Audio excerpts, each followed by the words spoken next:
Bienvenue sur cette nouvelle vidéo. Les achats multisources, attention, danger. Pour garantir l'approvisionnement d'un composant critique, on a souvent tendance à vouloir se protéger en faisant du multisource. Alors, est-ce une bonne idée? Très clairement, oui, mais à condition de le faire correctement. À défaut, la protection ne pourrait être qu'illusoire. Et c'est ce que nous allons voir tout de suite après le générique.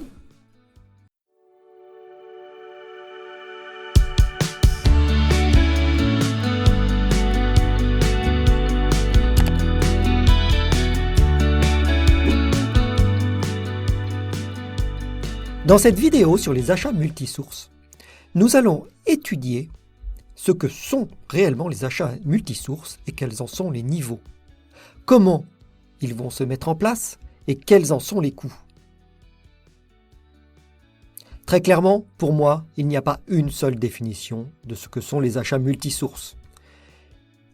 Il y a énormément de niveaux de ce qu'ils peuvent être. Et c'est pour cela que je vais commencer par vous les définir.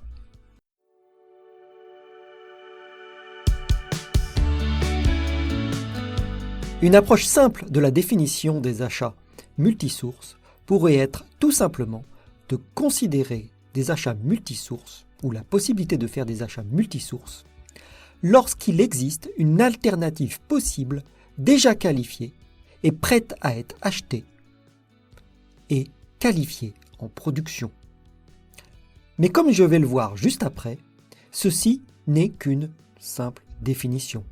En fait, pour moi, il existe énormément de niveaux de ce que sont les achats multisources et ils peuvent être plus ou moins approfondis.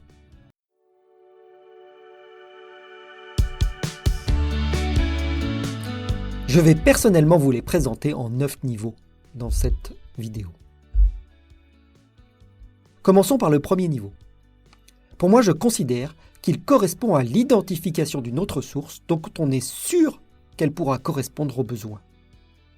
Pour aller plus loin, au niveau 2, cette solution aura été qualifiée et testée.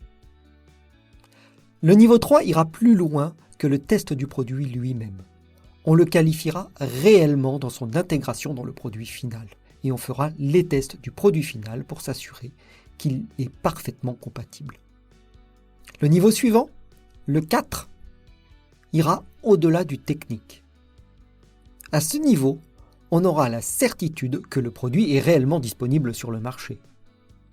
Et on s'assurera également qu'on puisse l'acheter. Le niveau suivant, le niveau 5. Maintenant qu'on a la certitude de pouvoir acheter le produit, on ira encore plus loin. Ce produit sera déjà parfaitement paramétré dans nos systèmes d'approvisionnement. Et il sera paramétré comme une seconde source. Donc, prêt à être acheté sans aucune démarche administrative supplémentaire. Le niveau 6, là, on revient à la production. On aura réellement testé le produit en production. Les ouvriers ou les techniciens qui font le produit fini auront été formés aux différences entre les différents produits et seront parfaitement les gérer en production. Et cela ne posera aucun problème de passer à la seconde source pour ceux qui font le produit fini. Au niveau 7, encore un cran plus loin.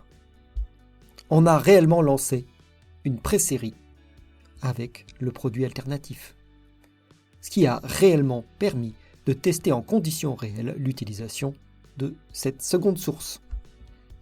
Au niveau 8, on a une réelle seconde source active, c'est-à-dire qu'elle est régulièrement achetée.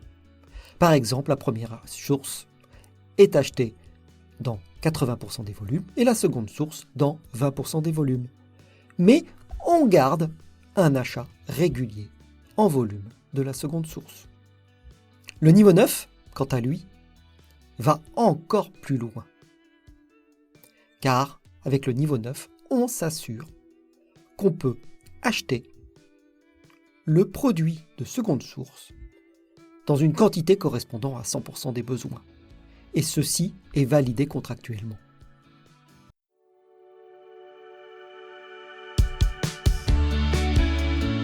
Comme on le peut le voir, dans ces niveaux de seconde source que j'ai arbitrairement définis, le niveau de protection n'est absolument pas le même. Entre un niveau 1 où on a juste identifié une seconde source potentielle et un niveau 9 où cette seconde source est déjà active et prête à être achetée dans 100% des volumes du besoin, la protection n'a absolument rien à voir. Et le temps de mise en œuvre de cette protection également. En fait, le niveau de protection que l'on va établir va avoir un coût de mise en œuvre qui est totalement différent. Moins la protection sera importante, moins le coût de mise en œuvre de la seconde source sera importante. Et le corollaire de ces niveaux de protection est bien sûr le niveau de protection à la rupture d'approvisionnement de la première source. Car plus on est protégé, moins on sera susceptible d'avoir une rupture d'approvisionnement, ou plutôt d'avoir à supporter une rupture d'approvisionnement de la première source, car l'on aura une solution plus ou moins prête en fonction du niveau pour remplacer cette première source. On comprend donc également vite que plus on va s'approcher du niveau 9, mieux on va être protégé. Mais plus cela va être difficile de mettre en œuvre cette protection. Elle va finir par avoir un coût réel de mise en œuvre. Et il faudra réellement gérer cette mise en place de cette protection de seconde source comme un vrai projet. Et il y a une chose qu'il faut bien comprendre. Ne vous considérez jamais comme complètement protégé si vous n'êtes pas au niveau 9. Et pourtant, le niveau 9 est un niveau que j'ai très rarement vu appliqué dans l'industrie. À l'exception, bien sûr, des produits COTS que l'on peut trouver sur le marché directement compatibles. Une fois que l'on comprend qu'il n'y a pas un niveau de protection, mais des niveaux de protection, et que plus on va vouloir se protéger, plus cela sera un coût, et plus ce sera un projet qui sera difficile à mettre en œuvre, on s'aperçoit qu'en fait, le choix du niveau de protection est un arbitrage à faire entre sécurité, coût et temps.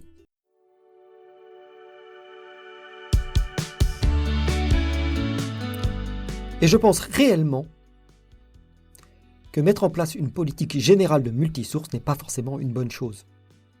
Car le choix du niveau de protection qu'on va vouloir avoir sur un article donné va être très dépendant de celui-ci, et non pas d'une politique générale. Il va falloir se poser réellement la question au cas par cas, pour chacun des approvisionnements. La réponse ne sera pas toujours nécessairement la même.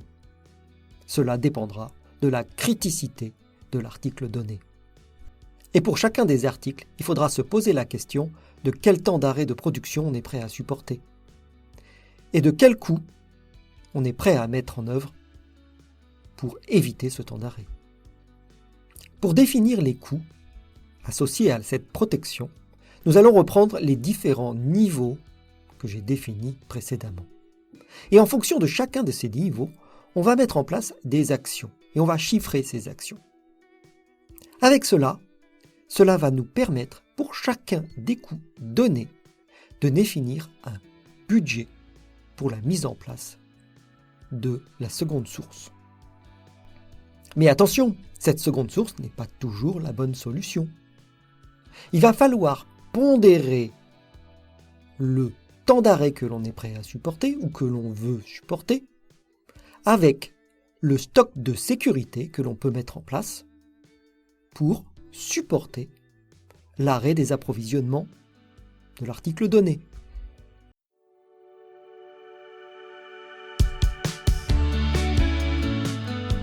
Alors, quelles sont les étapes pour décider et comment faire ? Pour moi, je le vois en 4 étapes. Première étape, définir le coût et le temps à passer pour chacun des niveaux de protection.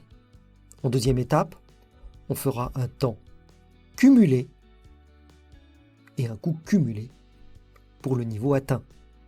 Ensuite, il ne faudra surtout pas oublier d'ajouter les stocks nécessaires pour supporter le temps d'arrêt que l'on souhaite supporter. Et une fois cela fait, vous avez tous les éléments nécessaires pour prendre une décision. Quel niveau de stock prendre ou supporter un arrêt de production.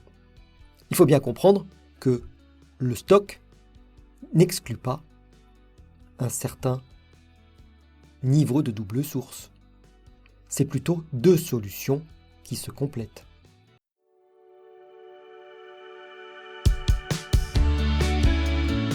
Alors cette méthode peut paraître relativement simple à mettre en œuvre, mais en fait, c'est un peu plus compliqué que ça et il n'y a rien de simple. La première des choses, c'est que réellement vous pouvez prendre en compte les coûts tels que je vous les ai présentés qu'uniquement dans le cas où l'arrêt est temporaire. S'il est long ou définitif, dans tous les cas, vous aurez à redévelopper l'utilisation d'une seconde source. Donc dans ce cas, même si vous ne l'avez pas développé avant, vous aurez de toute manière à en supporter les coûts. Mais ce qui est surtout compliqué, c'est qu'on cherche en fait à traiter un risque. Et par définition, un risque est toujours incertain. Il peut arriver ou ne jamais arriver. Cette composante probabiliste amène l'incertitude. Vous pouvez parfaitement prendre la décision de ne jamais prendre en compte un risque qui a une chance sur 1 million d'arriver. Mais ça n'empêchera pas ce risque d'arriver. Et c'est pas parce que ce risque arrive que la décision de ne pas le prendre en compte n'était pas bonne. Et c'est là toute la complexité. Et cette approche peut être différente d'un individu à l'autre.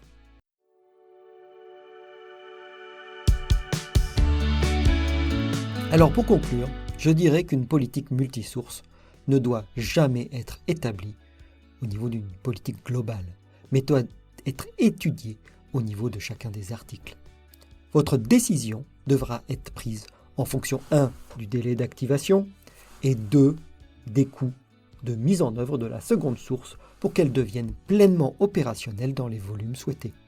Mais surtout, sans oublier le risque que vous êtes prêt à prendre. Je suis certain qu'il existe une méthode, mais je ne suis pas certain qu'il existe une bonne solution. En fait, je suis convaincu qu'il n'existe pas de meilleur choix. Donc, un conseil, ne prenez jamais de décision concernant une prise de risque seule. Prenez-la collectivement. N'oubliez pas la cloche, de vous abonner et surtout le pouce bleu qui aide énormément cette chaîne. Je vous remercie d'avoir suivi cette vidéo. Je vous dis à bientôt pour une autre vidéo.